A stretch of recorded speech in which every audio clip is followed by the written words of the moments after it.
भगवान अयप्पा का जन्म।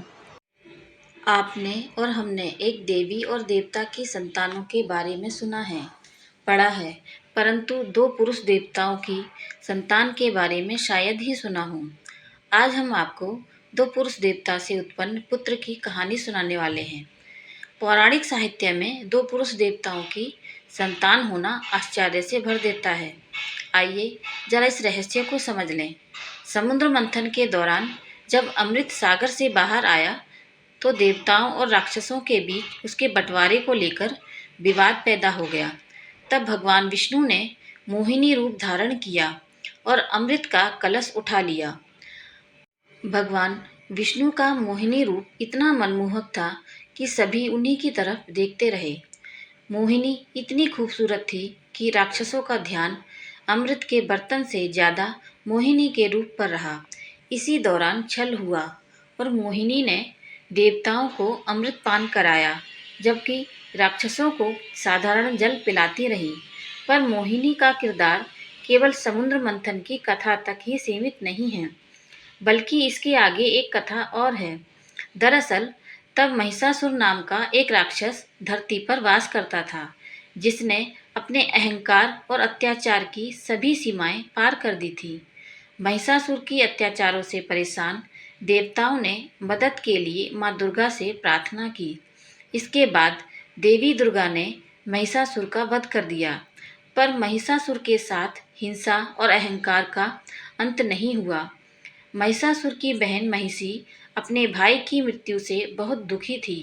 वह देवताओं से नाराज थी और इसलिए उसने खुद को शक्तिशाली बनाने के लिए घोर तप करना शुरू कर दिया।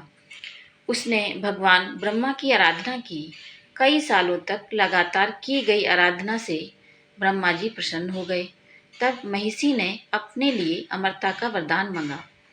ब्रह्मा ने कहा, यह सृष्टि के नियमों के विरुद्ध है। जिसने जन्म लिया है उसकी मृत्यु तय है। वह चाहे तो अपनी मृत्यु की स्थिति तय कर सकता है, परंतु उसे टाल नहीं सकता। महिषी ने बीच का रास्ता निकाला। उसने वरदान मांगा कि मैं चाहती हूँ कि मेरा वध शिव और विष्णु की संतान के द्वारा हो।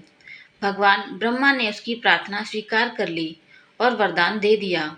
महिषी को लगा कि यह होना कभी संभव ही नहीं है, क्योंकि दो पुरुषों का मिलन और फिर संतान उत्पत्ति हो ही नहीं सकती। इसी अहंकार के चलते उसने धरती से लेकर देवलोक तक हाहाकार मचा दिया। एक बार फिर देवता संकट में थे। सभी देवता भगवान ब्रह्मा की शरण में पहुंचे। उन्होंने कहा कि आपने जो वरदान महिषी को दिया है उसका कोई तोड़ नहीं है। दो पुरुषों के मिलन से संतान की उत्पत्ति नहीं हो सकती। यही कारण है कि उसे हम में से कोई नहीं मार सकता। एक प्रकार से वह अमर हो चुकी है। इसके बाद देवता भगवान विष्णु के पास पहुंचे और उनसे इस समस्या का हल निकालने का निवेदन किया। हालांकि वे समझ रहे थे कि इस वरदान का कोई तोड़ हो ही नहीं सकता, परंतु नियति में कुछ और ही लिखा था। मोहिनी रूप में भगवान विष्णु जब प्रकट हुए तब शिवजी उन पर मोहित हो गए। भगवान विष्णु के मोहिनी रूप को देखकर भगवान शिव अपनी सुध बुध भूलकर उनको लगातार देखते रहे। उन दोनों के नेत्रों के मिलन से एक आंसू माता पार्वती के हस्तकमल पर गिरा, जिससे एक बच्चे ने जन्म लिया। तब भगवान शिव ने माता पार्वती से कहा, इस बच्चे को पंपा नदी के तट पर छोड़ दो। तब माता पार्वती बोली, प्रभु ये आपका और भगवान विष्णु का पुत्र है।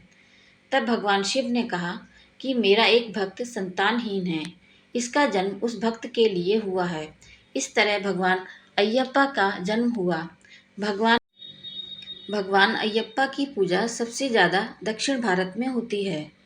भगवान अयप्पा को हरिहरन नाम से भी जाना जाता है। हरि अर्थात भगवान विष्णु और हरन अर्थात शिव। हरि और हरन के पुत्र अर्थात हरिहरन। इन्हें मणिकंदन भी कहा जाता है। यहाँ मणि का अर्थ सोने की घंटी से है और कंदन का अर्थ होता है गर्दन, अर्थात गले में मणि धारण करने वाले भगवान। इन्हें इस नाम से इसलिए पुकारा जाता है क्योंकि इनके माता पिता शिव और मोहिनी ने इनके गले में एक सोने की घंटी बांधी थी। पौराणिक कथाओं के अनुसार अयप्पा के जन्म के बाद मोहिनी बने भगवान विष्णु और शिव जी ने इनके गले में स्वर्ण कंठिका पहनाकर इन्हें पंपा नदी के किनारे रख दिया था। उस बच्चे को पंडालम के राजा राजशेखर ने अपना लिया और पुत्र की तरह इनका लालन पालन किया। राजा राजशेखर संतानहीन थे। जब अयप्पा राजा के महल में रहने लगे, उसके कुछ समय बाद रानी ने भी एक पुत्र को जन्म दिया। अपना पुत्र हो जाने के बाद रानी का व्यवहार दत्तक पुत्र अयप्पा के लिए बदल गया। राजा चंद्रशेखर अयप्पा के प्रति अपनी रानी के दुर्व्यवहार को समझते थे। इसके लिए उन्होंने अयप्पा से माफ़ी मांगी। रानी को इस बात का डर था कि राजा अपने दत्तक पुत्र को बहुत स्नेह करते हैं, कहीं वे अपनी राजगद्दी उसे ही न दे दें। ऐसे में रानी ने बीमारी का नाटक किया और अयप्पा तक सूचना पहुंचाई कि वह बाघिन का दूध पीकर ही ठीक हो सकती है। उनकी चाल वन में रह रही राक्षसी महिषी द्वारा अयप्पा की हत्या कराने की थी। अयप्पा अपनी माता के लिए बाघिन का दूध लेने वन में गए। जब वहाँ महिषी ने उन्हें मारना चाहा तो अयप्पा ने उसका वध कर दिया और बाघिन का दूध नहीं लाए, बल्कि बाघिन की सवारी करते हुए माँ के लिए बाघिन ही ले आए। जब अयप्पा बाघिन की सवारी करते हुए वन से बाहर आए तो राज्य के सभी लोग उन्हें जीवित और बाघिन की सवारी करते देखकर हैरान रह गए। सभी ने अयप्पा के जयकारे लगाए। तब राजा समझ गए कि उनका पुत्र कोई साधारण मनुष्य नहीं है। इस पर उन्होंने रानी के बुरे बर्ताव के लिए उनसे क्षमा मांगी। पिता को परेशान देखकर अयप्पा ने राज्य छोड़ने का निर्णय लिया और पिता से सबरी की पहाड़ियों में मंदिर बनवाने की बात कहकर स्वर्ग चले गए। मंदिर बनवाने के पीछे उनका उद्देश्य पिता के अनुरोध पर पृथ्वी पर अपनी यादें छोड़ना था। पुत्र की इच्छा अनुसार राजा राजशेखर ने सबरी मंदिर का निर्माण कराया। मंदिर निर्माण के बाद भगवान परशुराम ने अयप्पा की मूर्ति का निर्माण किया और मकर संक्रांति के पावन पर्व पर उस मूर्त को मंदिर में स्थापित किया। इस तरह भगवान अयप्पा का मंदिर बनकर तैयार हुआ और तब से भगवान के इस रूप की पूजा हो रही है और मंदिर भक्तों की आस्था का केंद्र है। भगवान शिव और विष्णु ने इस तरह महिषी के वध की लीला रची।